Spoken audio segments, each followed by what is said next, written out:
Greetings everyone, this is the Nicene Creedsman, and I wanted to inform you today about the differences between a true, genuine biblical Christian who may be from a different denomination and an actual heretic.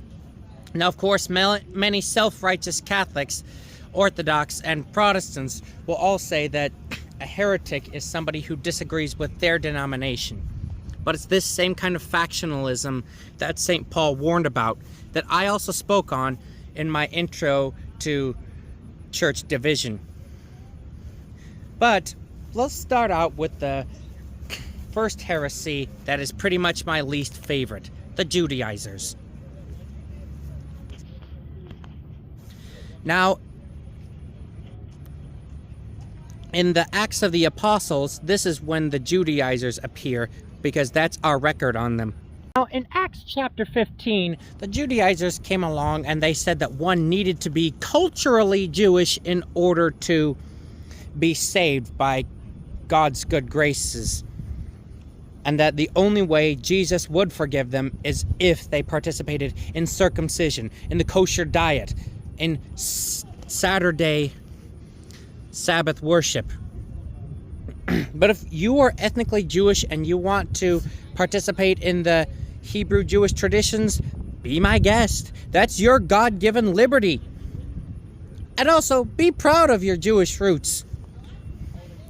I also hold to the belief that everybody is proud, or everybody has the right to be proud of whatever their race is. Like, I'm proud of being white because that's the way God made me, and anyone should be proud of being any other race.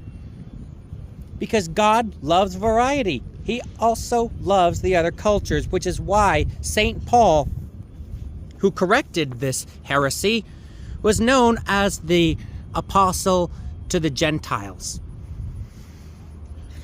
And this heresy was clearly condemned by the First Ecumenical Council of Jerusalem, which was spoken of in Acts chapter 15, which stated that the kosher diet was no longer necessary. In Galatians 1:8, if we or an angel were to speak to you any other gospel than the one that has been preached, let him be accursed. As a matter of fact, what the Judaizers end up doing is saying that you have to act a certain way, you have to behave and work towards the law in order to receive grace. They're basically creating a condition as to where you need to work your way to earn your redemption with Christ, and that is not biblical whatsoever, especially as it's said here in Galatians 1:8. So Romans 14:5, one person judges one day as better than another, the other judges all days alike. Each should be convinced in his own mind. That gives us the freedom to have the Sabbath on Sunday or Saturday. The words of St. Paul himself, who also was an ethnic Jew himself. Words of St. Paul in the Bible, hence God's words, not mine.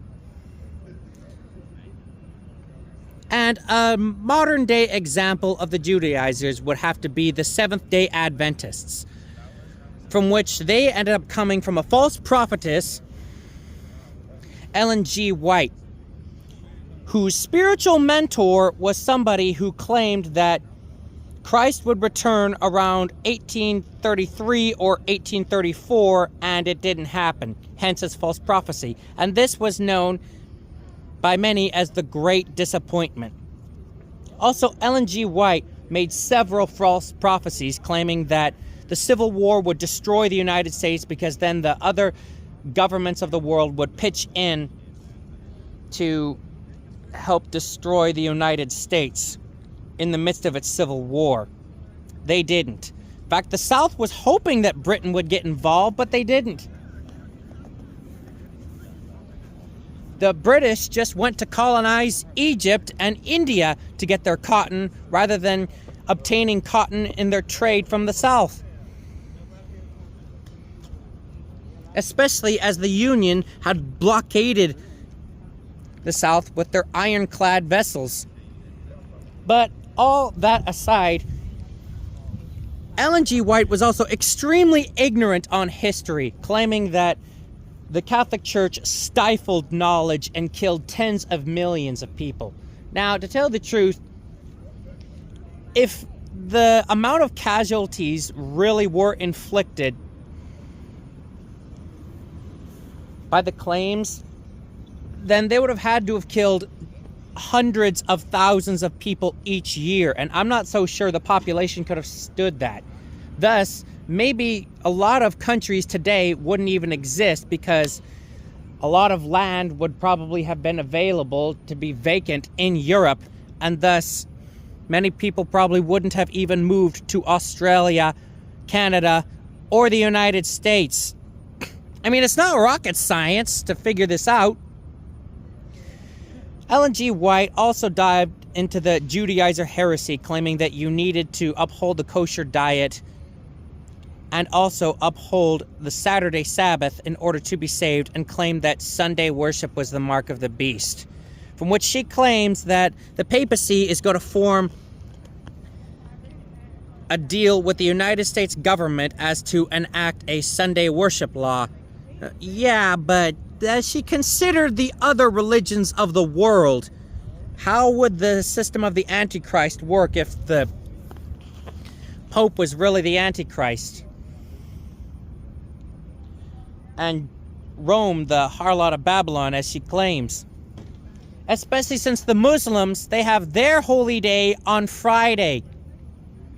Also, how would this work with the ethnic Jewish population, seeing as how they would hold to the traditional Shabbat on Saturday? And yet, many of them deny the divinity of Christ. She didn't exactly think this through, did she? Clear proof that a lot of ignorance can lead to false prophecies. So anyways, beware the Judaizers, beware the Seventh-day Adventists. Stay tuned for the Trinitarian heresies, as I will cover in my next episode of List of Heresies. Anyways, God bless. Thank you very much for watching. Don't forget to like, subscribe, and share. Peace be with you. This is the Nicene Creedsman, signing out.